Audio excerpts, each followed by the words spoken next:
Здравствуйте, друзья! Откуда к древним египтянам пришли их боги? У историков и археологов еще много работы в отношении Древнего Египта. Один лишь большой сфинкс хранит столько тайн, что хватит не на одно громкое открытие. Но есть еще более загадочный древний феномен, первое упоминание о котором, кстати, относится ко времени сооружения этого каменного стража пустыни. Речь о стране Пунт, из которой к египтянам, по их поверьям, пришли их боги. В отличие от Атлантиды или Агарти, эта мифическая страна существовала в действительности, и в этом у историков нет никаких сомнений. Когда-то страна Пунт была вполне реальным регионом, где-то в восточной части Африки. Туда снаряжали торговые экспедиции, оттуда привозили все то, о чем жители пустынных и засушливых египетских земель могли только мечтать. Из восточных оазисов везли редкое черное дерево, слоновую кость, золото, шкуры леопардов, живой товар рабов, ручных обезьян. Особенно ценились ароматические смолы, благовония, которые прибывали из Пунта. Ладан и мирра были очень востребованы у жрецов и правителей Египта. О том, какие богатства привозили из страны Пунт, современным исследователям поведали летописи, в том числе выбитые на каменных стенах египетских храмов и дворцов. Было даже установлено, что одной из редких покупок торговцев в тех краях была птица-секретарь. Ее привезли в Египет в правление царицы Хатшепсут, на чьем храме и найдены изображения этого экзотического пернатого существа. Впервые страна Пунт была упомянута в 26 веке до нашей эры при фараоне Хеопсе из 4-й династии. Речь шла о золоте, которое привозили в Египет из дальних земель. Проследить экспедиции, которые снаряжали фараоны в Пунт, удается со следующего 25 века до нашей эры. Одна из первых состоялась в правлении фараона Сахуры. Описание путешествия сохранилось на Палермском камне из черного базальта. В тот раз египетские корабли привезли огромное количество дорогих товаров, включая 80 тысяч мер мирры. В следующие века путешествия торговых судов не прекращались. Больше того, для более удобного пути в страну Пунт был прорыт специальный канал, который соединил Нил и Красное море. Это произошло при фараоне Сенусерте III. До этого добирались несколькими путями, используя в первую очередь вади, высохшие русла рек, которые после сильных ливней заполнялись водой. А при фараоне Сенусерте I 12-й династии корабли, изготовленные в городе Коптос на восточном берегу Нила, доставили с побережья Красного моря по суше волоком. В связи с тем, что экспедиции в Пунт оказывались весьма трудозатратным, хотя чрезвычайно выгодным предприятием, в подготовке каждая из них участвовало по несколько тысяч, а иногда и десятков тысяч человек. Но дело того стоило. Куда же направлялись египетские торговцы в поисках сказочных сокровищ Пунта? Удивительно, но несмотря на довольно частое снаряжение экспедиций в эти земли, сейчас не так-то просто определить их конечную географическую цель. Территории, претендующие на то, чтобы называться страной Пунт, простираются по значительной части Восточной Африки.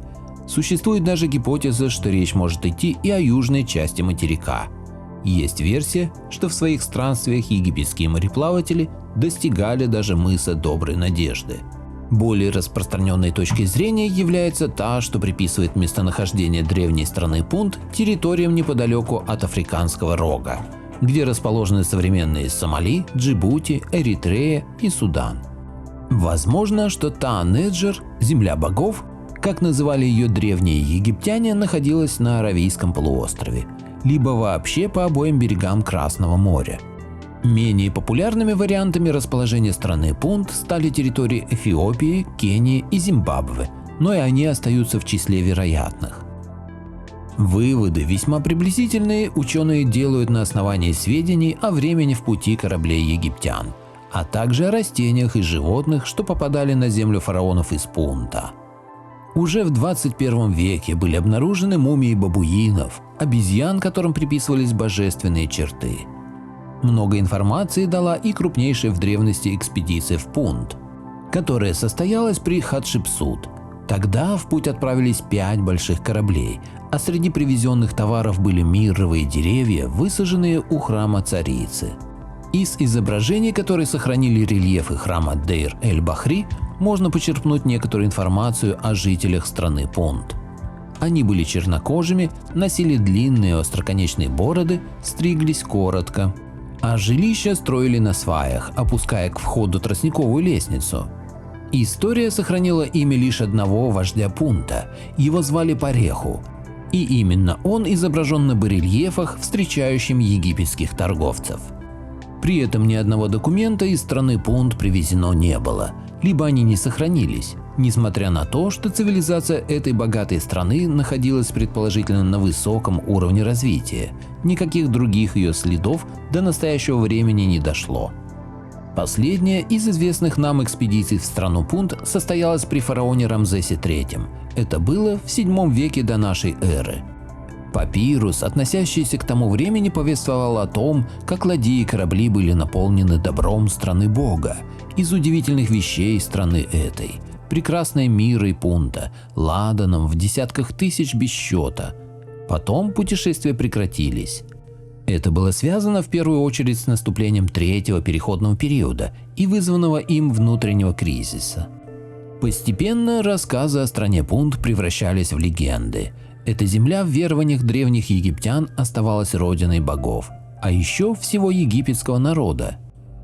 Впрочем, и ученые не торопятся отвергать ту точку зрения, что египтяне могли прийти к берегам Нила из древнего Пунта.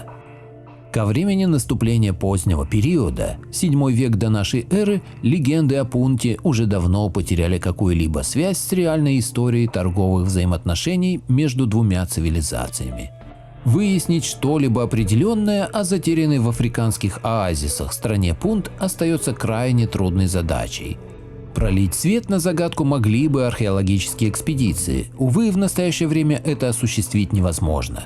Ситуация на Африканском роге, в первую очередь в Сомали, исключает исследовательскую деятельность ученых. Какой была страна Пунт, что за люди ее населяли, как они жили – все это остается большой исторической загадкой. Как и то, почему египтяне довольно воинственные в отношениях соседних с государством племен и стремившиеся к их колонизации сохраняли с Пунтом исключительно мирные торговые отношения. Никаких сведений о попытках захватить благодатный край до нас не дошло, по-видимому, этих попыток и не было. След Пунта сейчас сохраняется в названии автономного района Сомали, непризнанного государства Пунтленд. Автор статьи – Мастерок. Благодарю всех, кто подписался на мой канал и смотрит мои видео. Ссылка на статью в описании. Поделитесь моим видео в соцсетях с родными, друзьями и знакомыми. Люди имеют право знать все точки зрения. Всем спасибо за внимание, буду рад вас видеть на своем канале снова.